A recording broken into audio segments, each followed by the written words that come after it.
Hello friends and welcome to study with Mayank myself Shanti. Friends, हमने कल chapter 6 complete किया और आज हम चैप्टर 7 देखेंगे। ओके, तो चलिए शुरू करते हैं। फ्रेंड्स, चैप्टर 7 क्या है? पौधे को जानिए।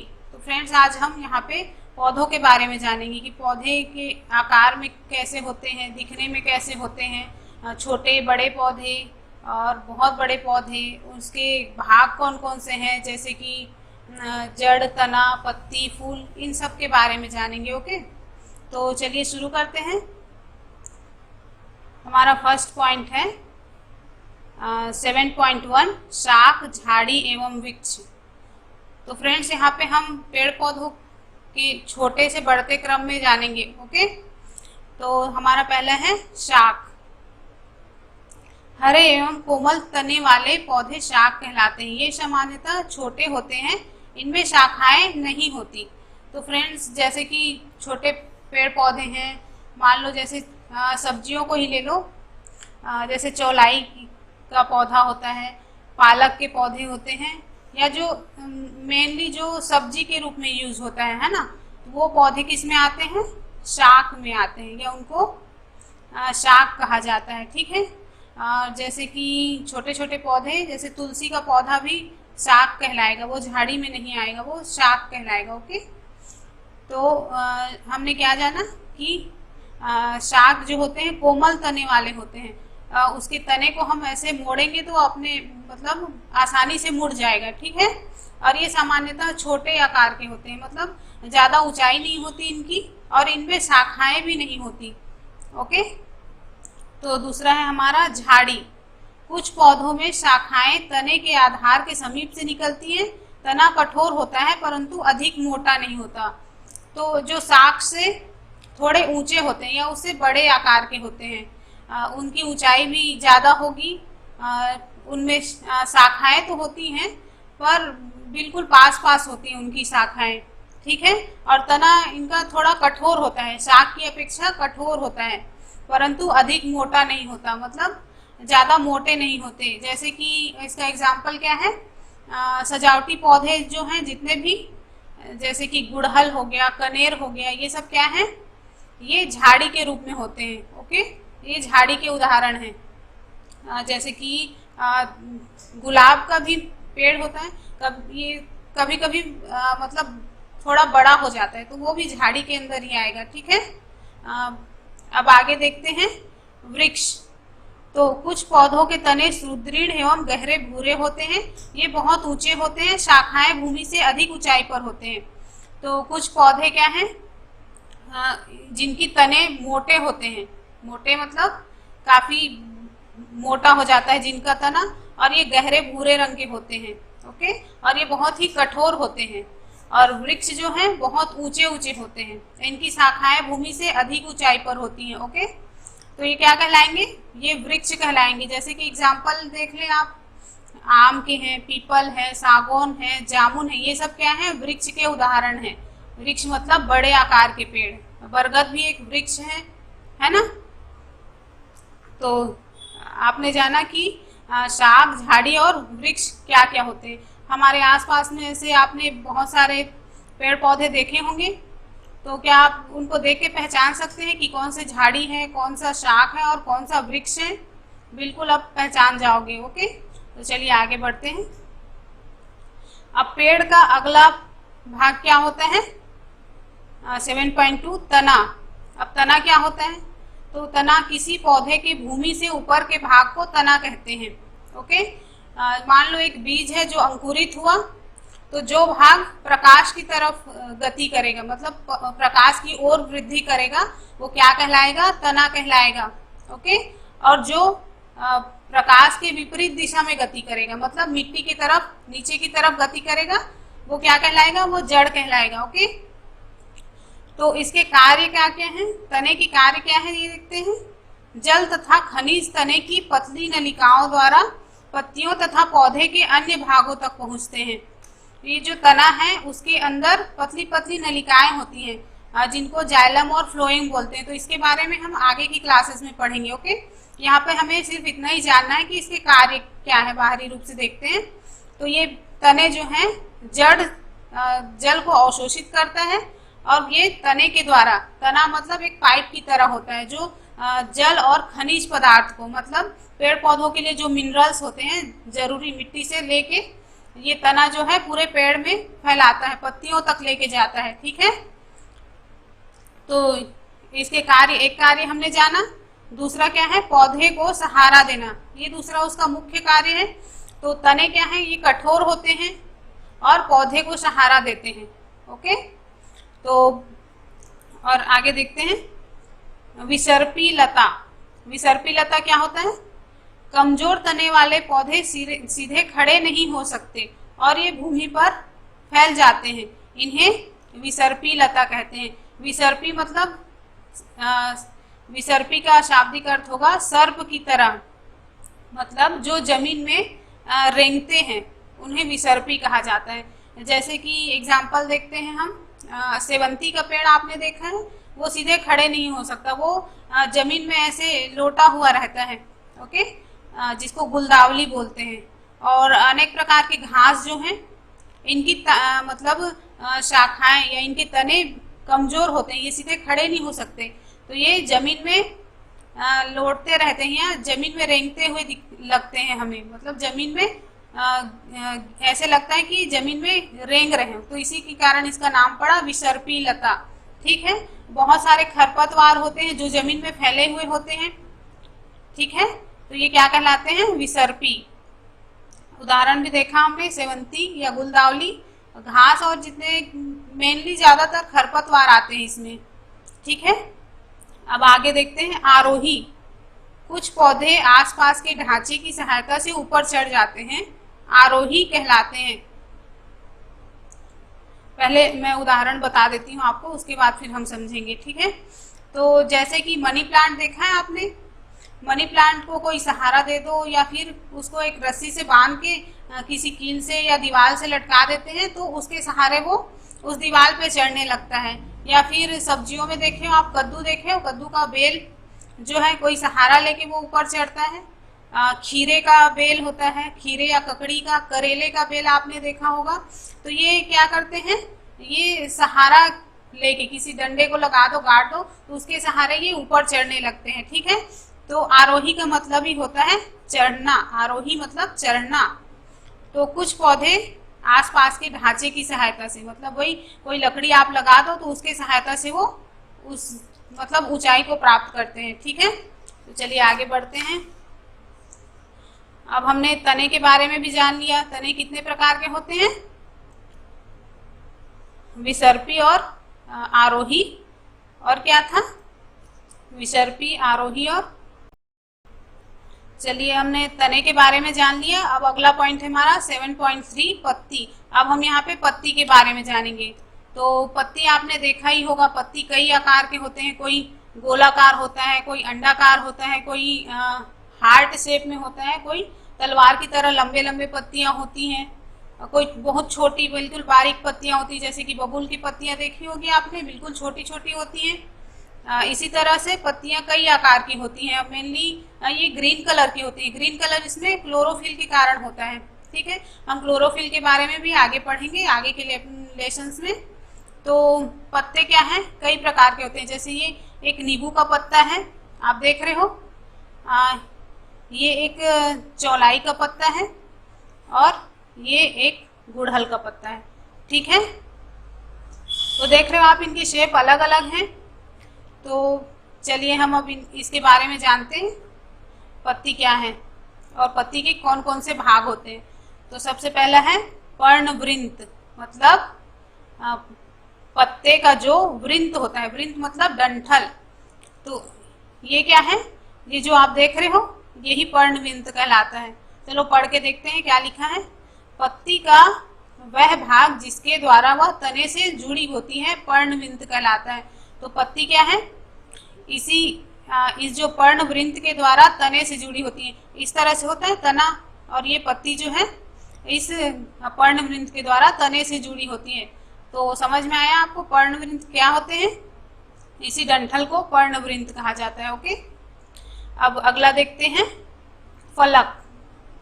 पत्ती के चपटे हरे भाग को फलक कहते हैं। अब इसी पत्ती के द्वारा मैं समझा रही हूँ आपको।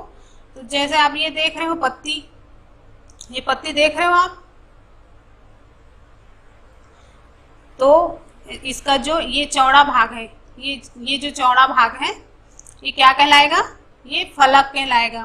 ओके, तो ये चपटे भाग हैं जो हरे कलर के, उसको फलक कहते हैं। ठीक है, तो हमने ये पत्ती के बारे में दो चीजें जान ली, फलक और पर्णवृंत।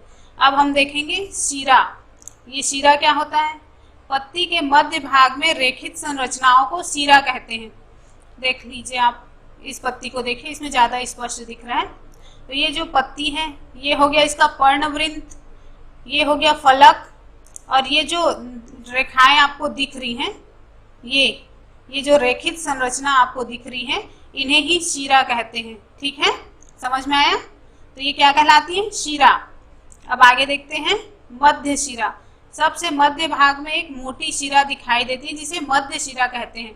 तो आप देख पा रहे हो आप कि ये जो बीच में है, बीच में मोटी सी जो शिरा दिखाई दे रही है, इसी को मध्य शिरा कहते हैं। ओके, अब हम देखेंगे कि शिरा विन्यास क्या होता है।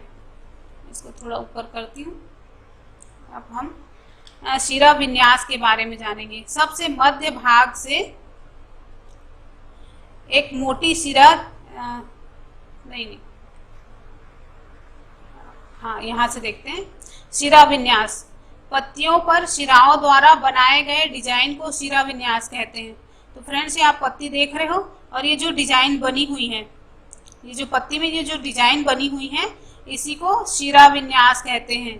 ठीक है, ये पीछे तरफ से भी देखिए आप, ये जो डिजाइन आपको दिख रही है, तो इसी को शिरा विन्यास कहते हैं, शिरा का विन्यास।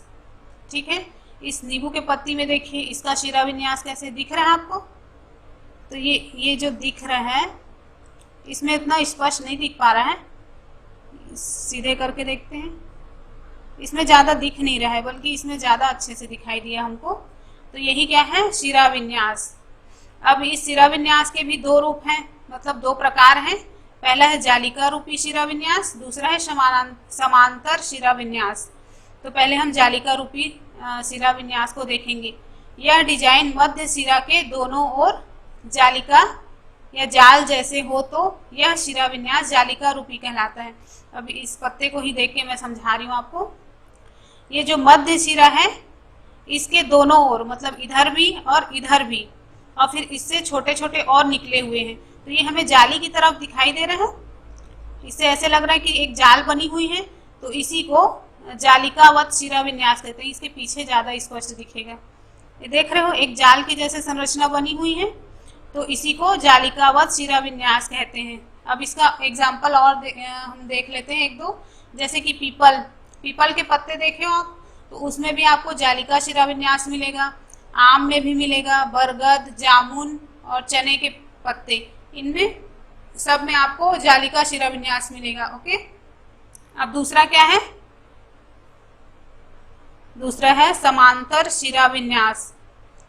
शिराएं एक दूसरे के समांतर हो तो समांतर शिरा विन्यास कहलाता है। मैं एक पत्ती और दिखा रही हूँ आपको, इसमें समझ में आएगा। आप ये पत्ती देख रहे हो, ये सुपारी की पत्ती है। इधर मुझे यही मिला, इसलिए मैं इसी से आपको समझाने की कोशिश कर रही हूँ। ये सुपारी की पत्ती है, तो इसमें आप देख रहे हो ये समानांतर है, बिल्कुल लंबी लंबी लाइनें दिखाई दे रही है। उसकी तरह ऐसे ऐसे ऐसे ऐसे कटी फटी नहीं दिखाई दे रही है, जालिका जैसे नहीं दिख रही है। तो ये क्या कहलाएगा, समांतर शिरा विन्यास। पीछे से भी देखो आप, तो हमें समझ में आया कि समांतर शिरा विन्यास क्या होता है। फ्रेंड्स, मैंने इसमें ज्यादा चित्र नहीं बनाया है, पिछले क्लासेस में मैंने आपको चित्र के द्वारा समझाया था, पर मुझे लगा कि इसको मैं ऐसे ही प्रैक्टिकली समझाऊंगी आपको, इसलिए मैं ये पत्ते ही उठा के ले आई। अब आप ये देख रहे हो, एक ये शो पत्ती है, मेरे घर में था तो मैंने आपको दिखाने के लिए ले लिया। तो इसमें भी आप ये जो शिरा विन्यास देख रहे हो, ये लंबाई में है, ऐसे ऐसे लंबी लंबी दिख रही है। तो ये क्या हुआ, ये भी समांतर शिरा विन्यास का एक एग्जाम्पल है। इसका नाम तो मुझे नहीं पता, फिर भी आपको समझाने के लिए काफी है। तो समांतर शिरा विन्यास के उदाहरण क्या क्या होंगे, जैसे आपने गेहूं के पत्ते देखे, तो उसमें भी आपको लंबी लंबी शिराएं दिखाई देंगी। चावल के पत्तों में देखोगे तो उसमें भी लंबी लंबी दिखाई देंगी, या धान के जो पत्ते होते हैं, या दूब घास देखे हो आप, उसमें भी समांतर शिरा विन्यास दिखाई देता है। मक्का, गन्ना, गन्ने के पत्ते में भी ऐसे लंबी लंबी शिराएं दिखाई देती है। तो ये सब क्या है, समांतर शिरा विन्यास के एग्जाम्पल है। ओके, चलिए आगे बढ़ते हैं। अब हम पत्तियों के कार्य के बारे में जानेंगे। उसका आकार, रंग, रूप तो हमने जान लिया, शिरा विन्यास भी जान लिया। अब पत्तियों के कार्य के बारे में जानेंगे। ओके, तो सबसे पहला कार्य है वाष्पोत्सर्जन। पढ़ लेते हैं एक बार। जल की बूंदों का पत्ती से जल वाष्प के रूप में निकलना वाष्पोत्सर्जन कहलाता है। मतलब जो पत्तियां हैं उसके द्वारा रेगुलरली जो है जड़ से पानी खींचता है, जमीन से जड़ पानी खींचेगा, उसको तने के द्वारा पत्तियों तक पहुंचाया जाएगा। अब इस पानी का क्या यूज है वहां पे, तो ये जो प्रकाश संश्लेषण के काम आता है, और प्रकाश संश्लेषण के दौरान ही वाष्पोत्सर्जन की क्रिया भी चलती रहती है निरंतर रूप से। ठीक है, तो ये जो जल है वो वाष्प के रूप में उड़ना ही वाष्पोत्सर्जन कहलाता है। इसके पता लगाने के लिए एक प्रैक्टिकल, अब मैं यहाँ तो करवा तो नहीं सकती आपको, फिर भी बता दे रही हूँ। मान लो एक गमले को ले आए आप, उसमें छोटा सा पौधा लगा हुआ है। अब उस पौधे की एक डाली में आप पॉलीथीन लपेट दीजिए, ट्रांसपेरेंट पॉलीथीन लपेट दीजिए, और उसको अच्छे से धागे से बांध दीजिए। अब 1-2 घंटे उसको वैसे ही धूप में रहने दीजिए।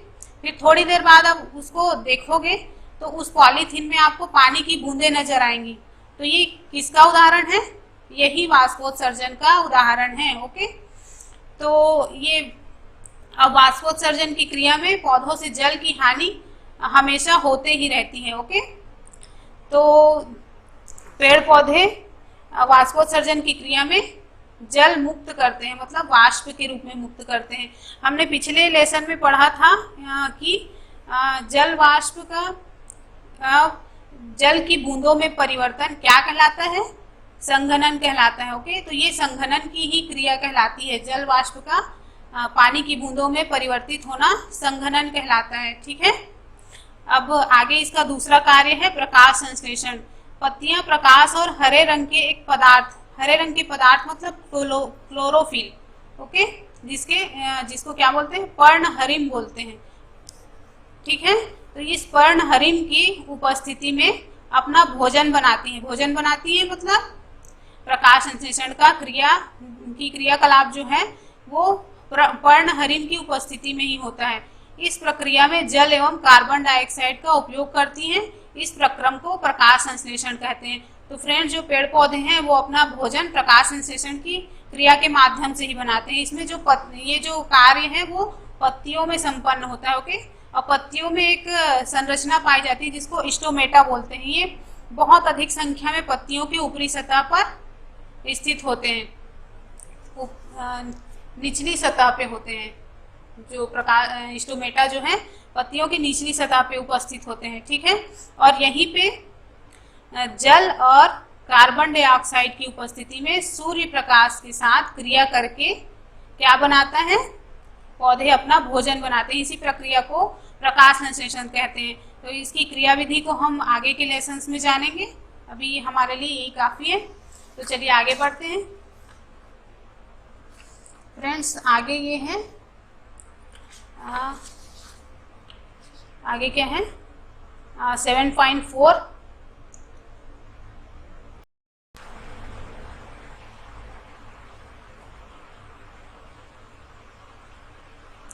अब हमारा अगला पॉइंट है 7.4 जड़। अब हमने तने के बारे में जाना, पत्ती के बारे में जाना, अगला है हमारा जड़। अब हम जड़ के बारे में जानकारी लेंगे। ओके, तो पौधे का वह भाग जो मिट्टी के अंदर रहता है जड़ कहलाता है। ठीक है, जो मिट्टी के अंदर जाएगा वही भाग जड़ कहलाएगा। ठीक है, जड़ पौधे को मिट्टी में जमाए या जकड़े रहती हैं। इन्हें मिट्टी में पौधे का स्थिरक भी कहा जाता है। मतलब ये पौधे को मिट्टी में जकड़ के रखती हैं, उसको स्थिर रखती हैं, इसलिए इसे स्थिरक कहा जाता है। ये पॉइंट स्पेशली हाईलाइट है आपके बुक में। ठीक है, स्थिरक। तो जड़ का उदाहरण देखते हैं। जड़ कितने प्रकार की होती है, तो पहला है मूसला जड़, दूसरा है रेशेदार जड़। मूसला जड़, मोटी तथा मुख्य जड़ को मूसला जड़ कहते हैं तथा छोटी जड़ों को पार्श्व जड़ कहते हैं। मूसला जड़ मतलब टेप रूट, ठीक है।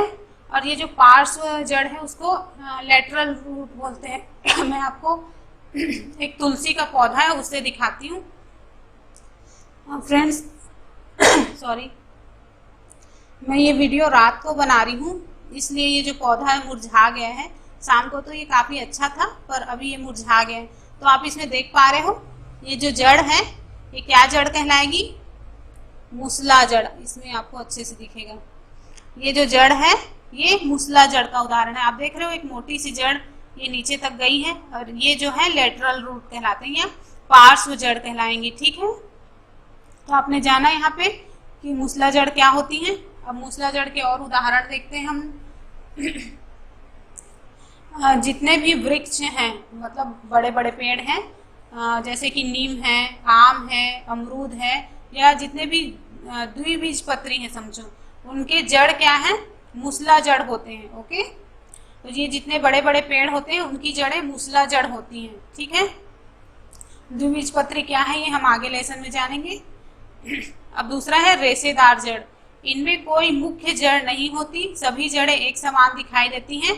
इन्हें झकड़ा जड़ अथवा रेशेदार जड़ कहते हैं, या एडवेंटिटियस रूट बोला जाता है इसको। इसका भी मैं आपको दिखा रही हूँ। ये मैंने एक घास उखाड़ के लाया था।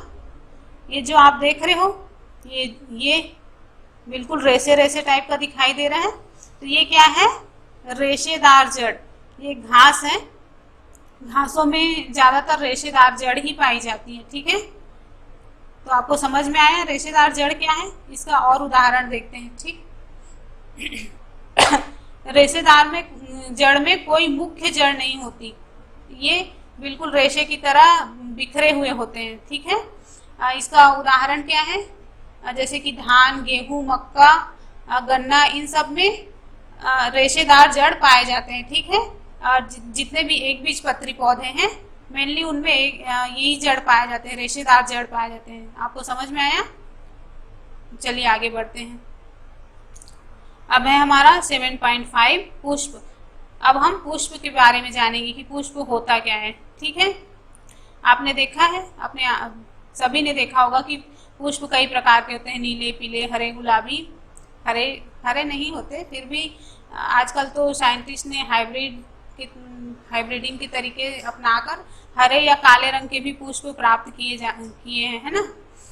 तो हम नहीं कह सकते कि हरे या काले रंग के पुष्प नहीं होते। ओके, तो पुष्प क्या है? चमकीले रंग के होते हैं। ये भौरे या फिर जो कीट पतंगे हैं जो फूलों का रस पीती हैं उनको आकर्षित करते हैं, और कीट के द्वारा या फिर भौरों के द्वारा, तितलियों के द्वारा इनमें परागण की क्रिया होती है, ठीक है। तो पुष्प क्या है? परागण की क्रिया में मुख्य भूमिका निभाते हैं, और ये पुष्प ही पौधे का जनन अंग बनाते हैं, ठीक है। इसी से उनमें फल का निर्माण होता है। तो हम पुष्प के भागों के बारे में जानेंगे। तो सबसे पहला है पंखुड़ियां।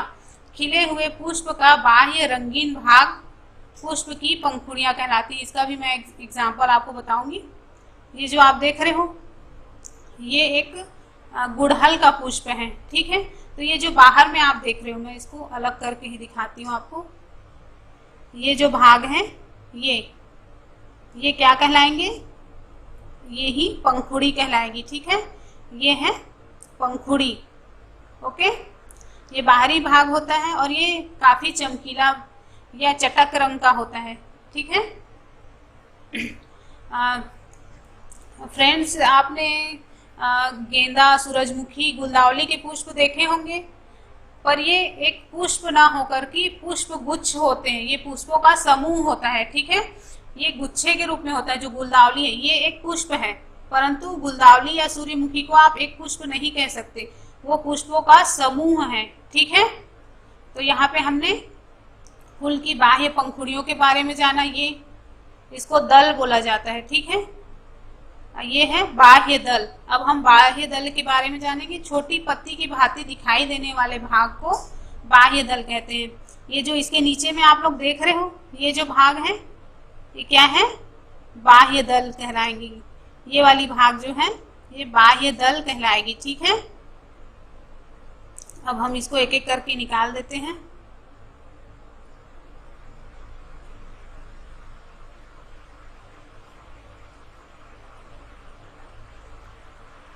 अब आप देख रहे हो मैंने इसका ये बाह्य दल भी निकाल दिया और इसकी पंखुड़ियां भी निकाल दी। ठीक है, अब आपके सामने क्या दिख रहा है,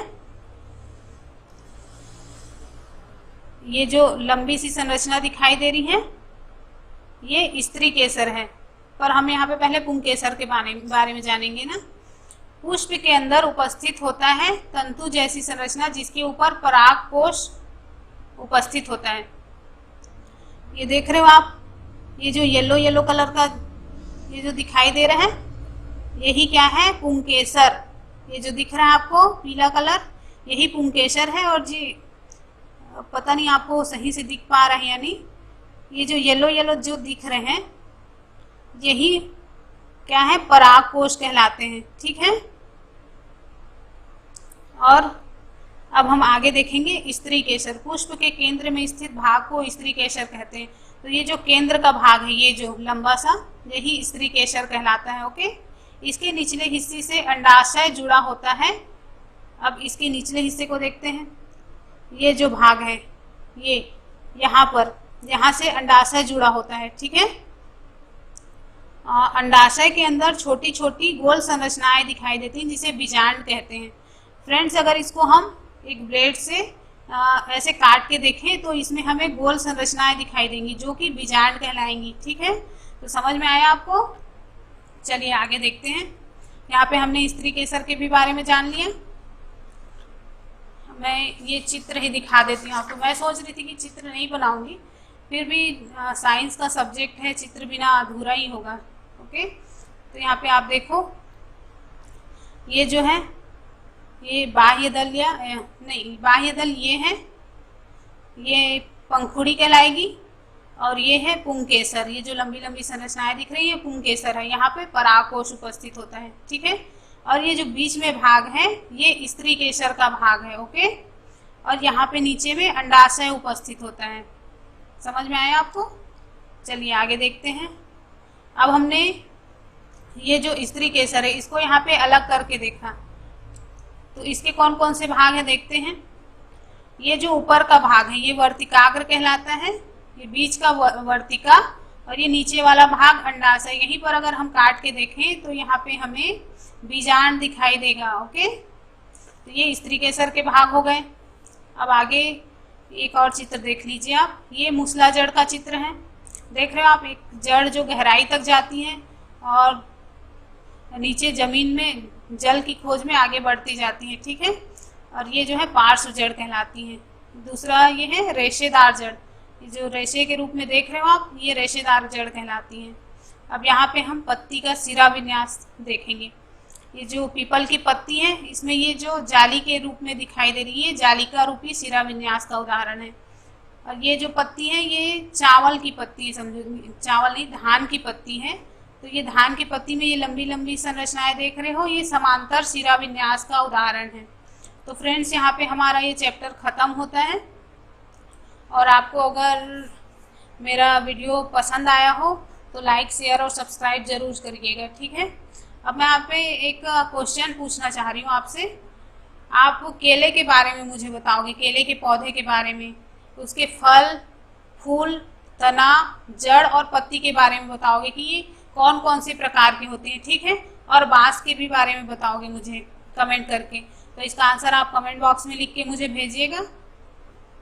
ओके, और आई होप कि आपको समझ में आ रहा होगा। मेरा ये जो प्रयास है आपको अगर पसंद आ रहा हो सच में तो अपने फ्रेंड्स के साथ या अपने जो छोटे भाई बहन हैं जो आपके इन क्लासेस में हैं 6, 7, 8, 9 में हैं, जो आगे हमारी क्लासेस बढ़ती जाएगी, उनके साथ बिल्कुल शेयर कीजिए, उनके लिए बहुत हेल्पफुल रहेगा। ठीक है, ओके बाय फ्रेंड्स, मिलते हैं नेक्स्ट वीडियो में।